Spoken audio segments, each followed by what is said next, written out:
разрешить. И если это будет записано, то я думаю, что это переслушают, и, это важно получить на них ответы. А, можно, да? Ну, 3 вопроса по порядочку. Чего не должна терпеть женщина в отношениях в браке? Первый вопрос. Да.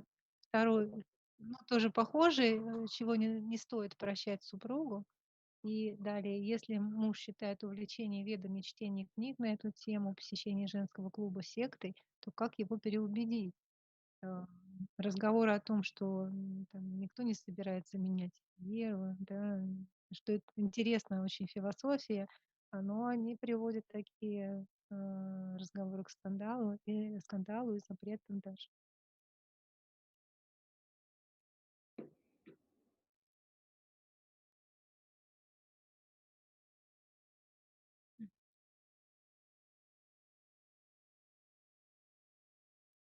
Так, еще что не должна терпеть женщина в отношениях в браке?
Второй вопрос был, что нельзя прощать.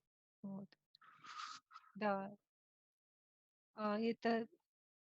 это был третий, да, но он такой обширный, я его потом напомню тогда. Мгм.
Можно еще добавить вопросы? Вот говорили, кроме как демонов, да? Ну, у нас общество такое, что в семье не часто бывает, ну, осознанно одухотворена, да, семья не часто бывает.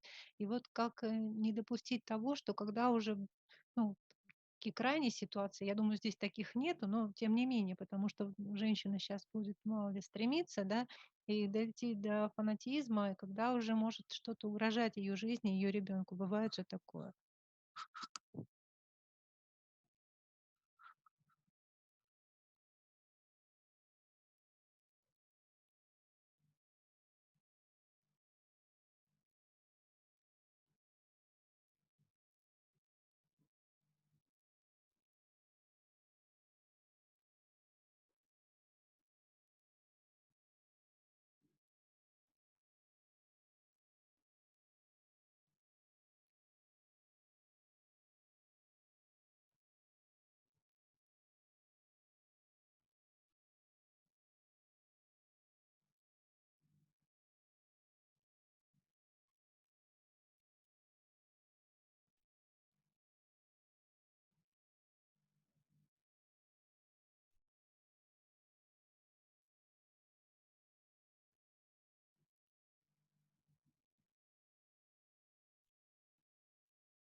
Родственники против того, чтобы против вот того фанатизма или того моего сознания, которое, собственно говоря, и порождает деструктив. То есть против моего вот этого неофитского сектантского подхода. Вот в чем проблема как раз. Поэтому решать нужно эту вопросу никоим образом, как только через наставничество. То есть нужно, чтобы был грамотный наставник, ну точнее, у женщины это должна быть наставница. Наставница, которая могла бы вести вот по этому нелегкому пути и при этом не наломать дров, да, не давать. То есть это означает, что у наставницы должна быть тоже наставница, то есть должна быть вот эта парампара. Рампора, особенно если речь идет о какой-то жизни, о духовной жизни, какой-то практике. Здесь очень важно не наломать дров, что именно основная причина вот в таких браках развода это как раз то, что супруг один или супруга, они не хотят или ну, недовольны тем, что кто-то встал на путь духовной практики. Почему? Потому что, собственно говоря, не против духовности выступать, а против поведения, которое вследствие этого перехода в духовность стало развиваться в человеке. Вот именно с неофитским сознанием. Мгм. Это как раз вот, ну, часть ответа, наверное, на третий вопрос. Еще раз я его повторю, что если муж считает увлечение ведами, чтение книг на эту тему, посещение женского клуба секты, как его переубедить? И разговоры о том, что я не собираюсь менять веру, мне просто интересна философия, приводит к скандалу и запрету. Что такое духовная практика? Духовная практика – это внутреннее делание. Это внутреннее делание. Ее никто не может… То есть, по идее, она не должна никого беспокоить, вот эта практика. И ее никто не может остановить или каким-то образом запретить, потому что это внутреннее делание. Вот, поэтому, ну что такое, кто может запретить молиться? Я же могу молиться в сердце. Ну хорошо, мне звуком запрещают молиться, к примеру. Я могу молиться в сердце, я могу в уме произносить эти молитвы. Если мне кто-то запрещает поклоняться, я могу делать это в сердце. Я могу все виды, так сказать, вот, духовной практики или преданного служения в данном случае, допустим, выполнять в своем уме, в сердце. И мы знаем такие случаи, когда множество, ну вот я хочу привести из Чайтаньи Чаритамриты, когда Господь Чайтанья, он являл свои деяния в этом мире, он был очень привлекательным, и многие хотели уйти с ним, просто оставлять свои семьи. Многие мужчины, да, те, кто привлекался его проповедью, его силой любви к Богу, они просто видели бесцельность своего существования в семьях и хотели оставлять жен, так сказать, и просто уходить из семьи. Но Господь Чайтанья, он такой пример приводил им всегда. Он сказал: оставайтесь там, где вы есть.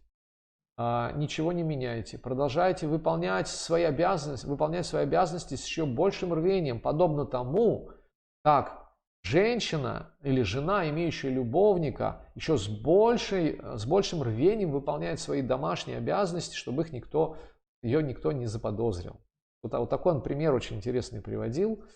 И если наша практика мешает кому-то, это означает, что это не духовная практика. Мы занимаемся чем-то другим, но это не духовная практика. То есть, по большому счету, реакция мужа на поход, неважно куда, да, это лишь повод. Это лишь повод. Ну, согласитесь, если я как муж, ну или неважно, вы как жена, допустим, вы видите, что ваш муж стал вам дарить цветы каждый день, подарки, там, дарил раз в год, а тут раз в неделю стал дарить, теплые слова говорить вам, или, допустим, там, я не знаю, подарки покупать, по дому прибирать. Кто же против этого будет возражать? Какая женщина? Женщина скажет: что произошло, дорогой? Ты что, влюбился в кого-то или что вообще? Он скажет: да, в тебя, дорогая. И потом вы выясняете, что оказывается он просто стал там, ну не знаю, кришнаитом, к примеру, или мормоном, или я не знаю, там, иудеем, или там, ну, неважно, кем он стал, ну кем-то стал, да? Неужели вы будете возражать против этого? Ну, вы скажете: интересно, да, познакомь меня, что за люди, с которыми ты общаешься, почему это так на тебя влияет? Мы жили с тобой 58 лет, и ты ни разу мне за это время доброго слова не сказал. А что происходит? Я вижу, что это, естественно, льется из тебя. Я вижу, у тебя глаза светятся, я вижу, как ты добр стал и ко мне, и к детям, и к внукам, и там, я не знаю, и к собаке, и кошке. Ну, кто против этого будет возражать? Против концепции бхакти могут возражать, но против самой бхакти, как это можно возражать? Если мы встали на путь бхакти-йоги, если мы встали на ведический путь, а ведический путь – это путь бхакти-йоги по большому счету, то в чем могут быть проблемы? Если, конечно же, наша практика стала отрывать внимание у домашних, если наша практика стала нас более раздражительной, сделала нас более раздражительной, если наша практика сделала нас более горделивой, если наша практика сделала нас более назойливой, ну тогда да, но тогда надо задуматься вообще, а тем ли мы занимаемся? Мы вообще практикой или мы занимаемся? Вопрос опять о наставничестве. И вот, потому что эти этапы, многие упираются в эти этапы. И сам протест наших домашних, он не против практики, он против того поведения, которое следует как бы вот после того, как мы встали на пути вот этой практики. Понимаете? Да, понятно. А ни у кого не будет, может быть, каких-то вопросов или дополнений, поэтому, очень хорошо объяснено, мне понятно очень. Если какие-то вопросы, можно вот в чатик дописать, а я тогда последний еще вопрос А зачитаю. можно я вопрос задам? Да, конечно, даже нужно. Харе Кришна. Харе Кришна. А скажите, пожалуйста, а вот бывает такое, например, что, ну, все не от нас зависит все, а вот именно, ну, мы как бы прилагали какие-то усилия, да, ну, просто человек, ну, он не хочет меняться, просто как бы, ну, это наша карма такая. Ну, вот мы что-то делаем, а ничего не получается, а человек демон, то, ну, как бы, ну, что делать? Мне Или очень... это мы всегда виноваты, потому что у нас, ну, Ага. что... Есть 5 вещей, которые вот мой духовный учитель просил, ну, как бы следовать своих учеников, да, 5 пунктам. Это путь установления таких как бы духовных отношений, действительно. Я сейчас все 5 не вспомню, но я могу, ну, как бы, может быть, если будет у нас еще одна встреча, я приготовлю эти 5 вещей. Один из пунктов: вне зависимости от того, кто является правым, а кто неправым, принимать всегда вину на себя. Но вину не с точки зрения, что «ой, я такой виноватый из самооценки», а считать себя причиной конфликта. Себя считать причиной конфликта. Вот это первый момент. Потому что если мы говорим, что ну, он не меняется, он демон, то это наша оценка. Это не объективная оценка, это субъективная оценка. То есть точно так же нас может считать кто-то демоном, и это будет субъективная оценка. По большому счету, если говорить уже объективно, то в Кали-югу в каждом человеке есть и демон, и праведник. 2 собаки.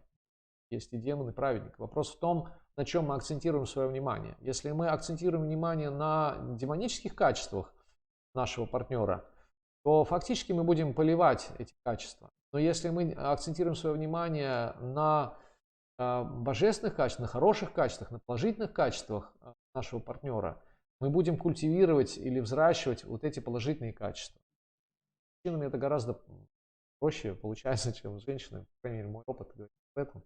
Поэтому мы не можем, как бы, если мы говорим, он демон, то мы должны сказать, а он что? Он реально Хираньякашипу просто? Все, у него нет ни одного качества? Или что? То есть, если это Хираньякашипу, вы понимаете, что это Хираньякашипу, ну тогда просто нужно призывать Нарисимха Дева. Все. Вот, а какие еще варианты? Просто призывать Нарисимха Дева. Ну или как-то вот там развестись и так далее. Но для этого вы должны быть уверены, что это Хираньякашипу. Вы должны просто четко понять. Да, ну даже жена Хираньякашипу, она служила ему верой и правдой. Я сейчас не говорю о том, чтобы терпеть женщину, терпеть даже демонов, и пусть он выкалывает глаза, потому что сейчас Кали-юга, сейчас женщина не способна это делать. Она не может терпеть все это. Потому что если мы встали на путь духовности, на путь святости, то мы не должны исключать Бога. То есть считать, что мы должны что-то не терпеть, это означает, что Бог ошибся просто, ему надо помочь, знаете. Он как-то вот, он то ли пока там затанцевался, то ли он уснул где-то, то ли он как-то, у него много всего, за кем надо приглядывать, и он вот просто не видит, что я страдаю, знаете, вот просто не видит. Вот, и поэтому надо Богу помочь, и вот я должен, вот, собственно говоря, вот это сделать. В духовной жизни вообще нужно руководство, всегда руководство. Неважно, это женщина или мужчина, должно быть руководство. И только по уже, так сказать, наставлению духовного наставника, который находится в цепи ученической преемственности, мы можем совершать какие-то радикальные шаги. Но веды запрещают вообще разводиться, в принципе. Иисус даже говорит, тот, кто дает развод своей жене, подталкивает ее к прелюбодеянию. Поэтому, как бы это не решает вопрос. Это может быть наш субъективный взгляд, что наш муж демон. Ну хорошо, а кто мы тогда? А мы что тогда? Радхарани или Сита или кто? Кто я тогда? Вопрос. Ну почему тогда мне достался муж демон? Что за несправедливость? Ну значит я тоже демон. Ну правильно, это же очень логично. Если муж демон, значит и я демон. Надо как-то научиться жить под дхарме демонов просто. Вот. Не может быть такого. То есть любые происки ума, что он демон, я праведница, нужно разводиться, это нужно очень серьезно проверить. Очень серьезно проверить. Это крайний шаг для того, чтобы принять такое решение, что вот все, не могу терпеть. Если это уже, условно говоря, угрожает жизни ребенка, личной жизни женщины, ну тогда да, тогда нужно прибегнуть уже к каким-то радикальным методам просто. Если это уже угроза жизни. А если духовной жизни угроза? Духовной жизни, у духовной жизни одна угроза, только мы сами. Поймите это правильно. Наша анархия – это вот единственная угроза духовной жизни. На духовную жизнь никто не может повлиять, вообще никакой демон не может повлиять. Все шастры и все писания, посмотрите, я привел сейчас Мирабай, я сейчас привел Вринду, я могу привести еще разных ведических женщин, Гандхари, там, Кунти, смотрите, как ее шпынали, там, как ее вообще-то издевались над ней. Друпади, их духовная жизнь от этого никоим образом не изменилась. Ну, то есть их вера в Бога, она становилась еще крепче и крепче. Я множество могу современных примеров привести. И в этом смысле помешать духовной жизни не может ни один демон. Вообще, почему? Потому что, ну, кто может, так сказать, разделить живое существо с Кришной? Никто. Никто не может разделить живое существо с Кришной, с Верховным Господом. Вот, поэтому это все, это значит не духовная жизнь, а что-то другое. Какая-то тонкая форма наслаждения чувств, и мне мешают тонко наслаждать чувства. Мне мешают сходить в храм, послушать лекцию, мне мешают сходить в храм, послушать киртан, мне мешают, там, я не знаю, простите, пойти пообщаться с другими матаджульками, вот, там сказать, почесать язык. То есть это что это? Это разве духовная жизнь? Не духовная жизнь, это мое чувственное наслаждение, которому мне мешают. Можно быть, общение с Кришной, оно может быть и в условиях самоизоляции, разве нет? Ну посмотрите, даже если Zoom сейчас отключат, что, духовная практика встанет? Даже если вот сейчас будут заколачивать двери просто в домах и в подъездах просто из-за того, что там, ну просто вот, кто-то там уже распространил коронавирус и так далее. Что, наша духовная практика остановится? Отключат свет, отопление, наша духовная практика разве остановится? Я вам секрет открою. У той женщины, которую Харидас Такур обратил вот в Вайшнаве, она раздала все вообще. И у нее мужа даже не было. Она осталась в этой хижине воспевать святое имя. Ее духовная практика не прекратилась из-за этого. Вот, поэтому ни один демон не может помешать духовной практике. И в противном случае Прохлад он бы стал демоном просто. И все. Ну, раз ему помешали его практике, он бы стал демоном. Но Прохлад, он продолжал повторять святые имена Бога. Это может помочь, наоборот, духовной практике. Наша молитвенная практика будет более, так сказать, искренней. Мы будем взывать просто как дети. Если что, действительно мы так оказались в таком положении. Спасибо большое, да, например, много заставило задуматься и даже вспомнить те моменты, когда было какое-то вот, ну, тамос, допустим, глубокие какие-то угрозы, может быть, еще что-то было, потому что обращаешься к тому, а как ты себя вела, как ты провоцировала, да, то есть как ты себя ведешь, а окружение действительно ам, соответствует тому, что у тебя есть, и вот те изменения, которые там происходят, они, ну, отражаются на всех, потому что, ну, спасибо большое, что вот всегда говорите, что это работать с собой, да, что не показывай на того, что должен кто-то, да, работай с собой. Спасибо большое. Ну вот еще один вопрос, он был вторым. Мы терпение разбирали, а остался, что не стоит прощать супругу. Ну, говорили о том, что терпеть все вот есть, ну, прощать как это. Ну, очень созвучно, может быть, вы как-то поясните еще. Нужно разобраться, что такое значит простить. Простить в первую очередь это означает отпустить это из своего ума. Это значит не дать обиде съесть меня лично, мое сознание съесть. Вот что значит простить. Простить это не значит там в ответ улыбаться, как дурачок или дурочка, и говорить, да-да-да, все здорово, классно, давай. Нет, простить это значит, как говорит один персонаж, да, который играет Галустян, понять и простить, да, понять и простить. Простить можно только тогда, когда можем понять.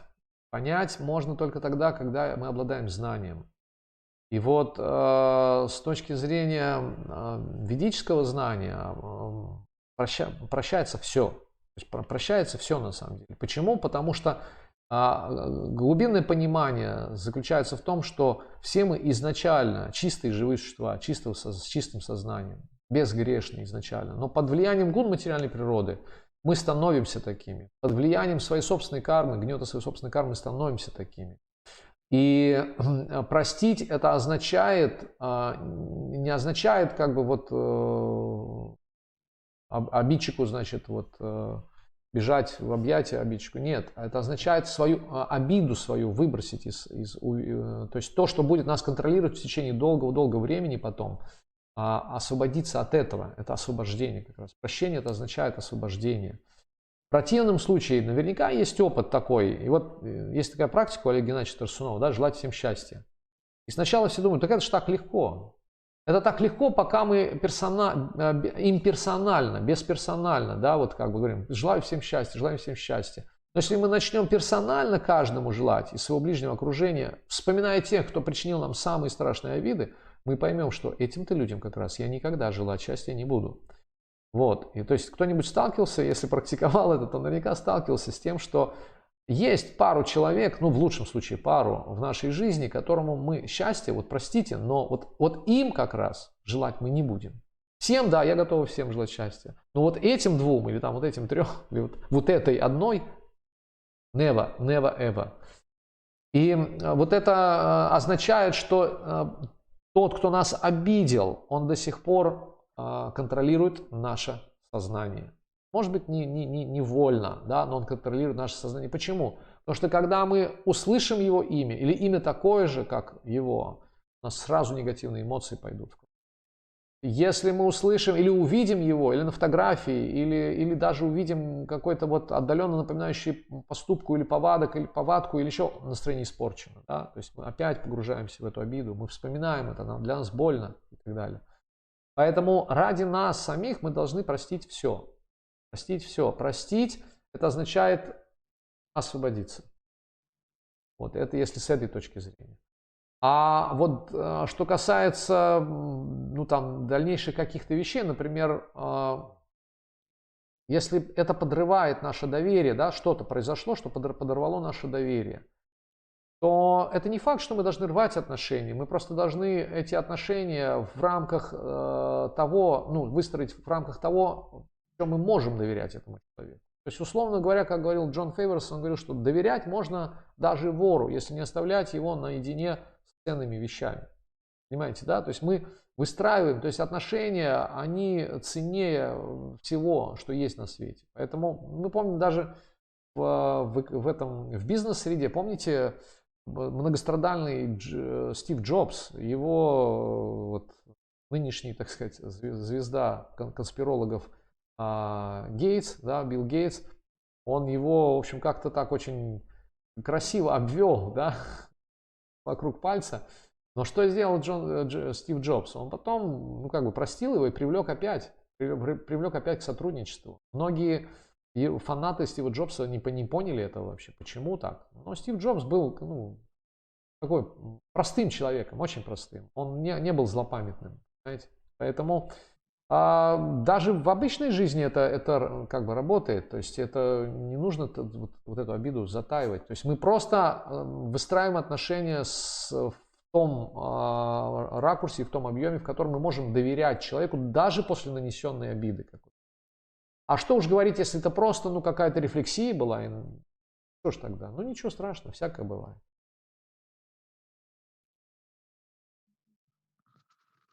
Спасибо большое. Сейчас 52 минутки. Может быть, у кого-то какие-то еще есть вопросы, ну, непонятно, может быть, что-то разъяснить, пояснить.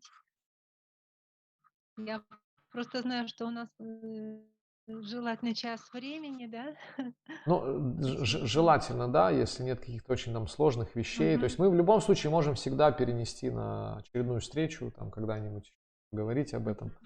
Я просто сегодня не ожидал, а так я бы, возможно, подготовился, я бы взял вот эти вещи, цитаты и Джона Фейверса, и Шримад Бхагаватам, это было бы очень интересно, основательно, я бы процитировал бы, привел бы вот эти 5 вещей, которые в отношениях необходимы, в конфликтных ситуациях, которые важно использовать, вот эти 5 вещей. Вот. Я могу что-то вспомнить. Ну, то есть, еще 2 вещи там было такие, что представьте, что ваша духовная жизнь зависит от этого человека. Именно от этого человека зависит ваша духовная жизнь.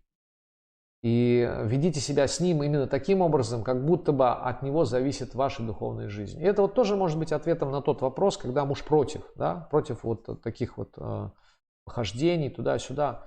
Нужно вести себя именно таким образом с мужем, как будто бы от него зависит. И это правда. То есть иногда можно сделать 2 шага назад, чтобы потом делать вместе 2 шага вперед или 3 шага вперед. Вот. Поэтому, если муж против, мой совет, на какое-то время можно прекратить. То есть реально подчиниться ему, реально сказать, что я оставляю за тобой право разрешать или не разрешать мне. Помните ситуацию, я помню, как на одном из женских клубов, еще в самом начале, одна девушка, она говорила, что мой муж не разрешает мне ездить куда-то там. Или куда-то, ну куда-то вот она хотела уехать, я точно не помню, кто это был. И мы ей посоветовали просто, ну скажите, ну нет, значит нет. Сложите руки и скажите нет, нет так нет. И в результате что произошло? Произошло, если кто-то помнит эту историю, да, она потом делилась, что муж не только разрешил ей уехать, но и, по-моему, то ли сам поехал, то ли купил ей билет, то ли оплатил билет, ну что-то такое. То есть к родителям, да, по-моему, к родителям она хотела ехать, и он был против. Вот. И мы посоветовали ей согласиться. Она сказала, ну как же, я вот для меня это вот. Нет, нет, согласись. И она согласилась, и в результате муж либо поехал с ней, либо купил ей билет. Я точно не помню, кто это был, по-моему, какая-то высокая такая девушка была.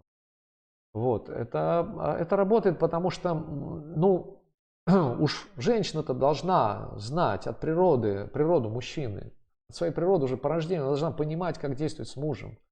Мужчина, пусть он по качествам, может быть, даже сейчас хуже женщин, может быть такое, но его эго, оно все равно устроено как мужское эго, его тело обуславливает его.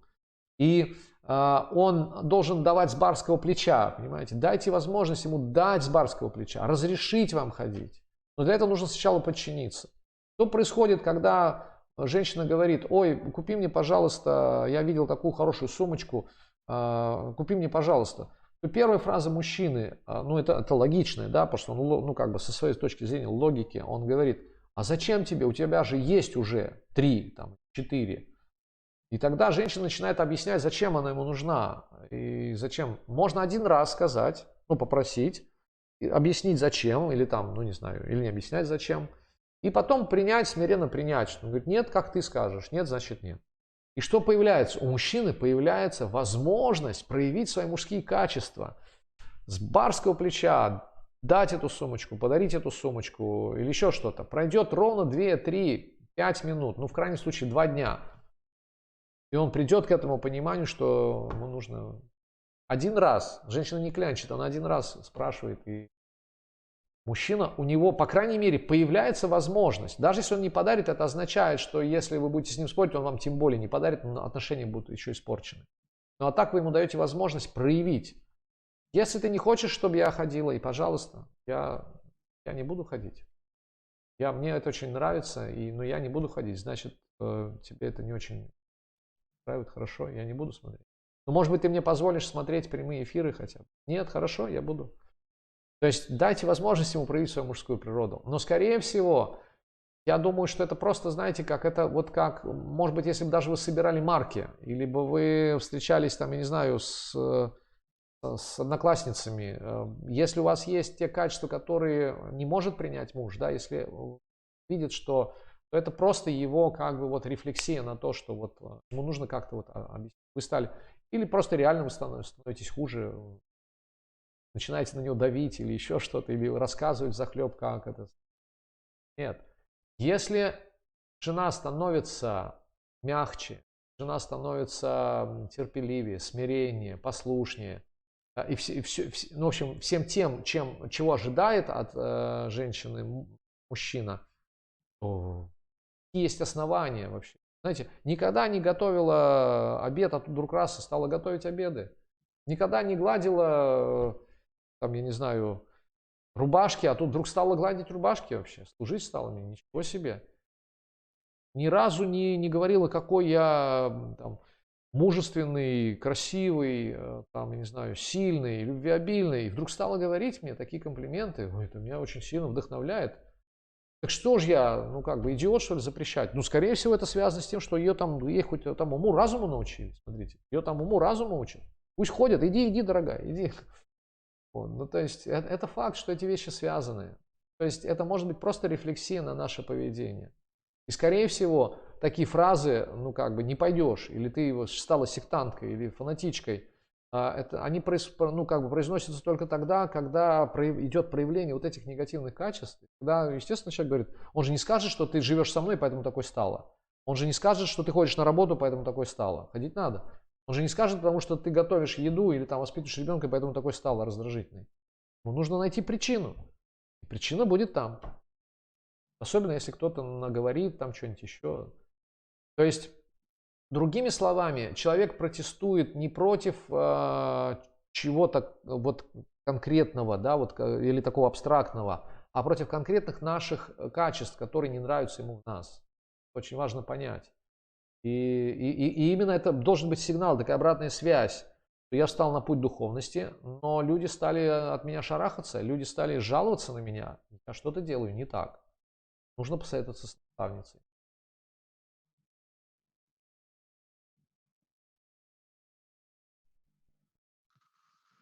Спасибо большое, очень подробные ответы. Большое спасибо. А, Там в чате что-то, какая-то стоит единичка, или это не вопрос? Я нет, не увидела. Дополните тогда. Сейчас я Добрый посмотрю. вечер. Так. Ну просто добрый вечер, да. Ну, Мгм. все тогда. Тогда я всем желаю Да. доброго вечера. Пожалуйста, не забывайте о том, что этот мир справедливый, этот мир справедливости, тут все справедливо, и работает закон справедливости. Поэтому Бог, Он не на отдыхе, Он все равно продолжает через свои энергии контролировать закон справедливости, и поэтому мы не должны исключать его из любой нашей деятельности. Да, как бы вопрошать к Нему, просить Его о том, чтобы Он образом вот, помог мне, не мужу, а мне помог стать. Вот, ему-то ладно, да, но за него не просите, это личное отношение с Богом, а вот мне, чтобы он помог. Более терпеливый, более смиренный, более покладистый, более послушный, более разумный, там, я не знаю, более такой-сякой. То есть все женские качества, которые необходимы женщине для того, чтобы семья была счастлива и чтобы возвысить сознание мужчины, вот их нужно призывать. Потому что мужчина становится мужчиной только в обществе женщины, целомудренной, грамотной, разумной, духовной женщины. По-другому в Кали-югу мужчина мужчиной не становится. Санга сейчас мужская, видите какая, да, бани, тетки, еще кто-то, то есть разговоры о незаконном сексе, и видики, конспирологи и так далее. Мужчина не сможет стать мужчиной в обществе мужчин. Разве что духовных, да, как бы. Но где их взять? Их так мало. Поэтому женщина или жена, она ближе всего к мужу. Она должна вот своими качествами воспитать в нем мужчину. Как бы странно это ни звучало. Спасибо большое. Ну, всего доброго, до новых встреч тогда.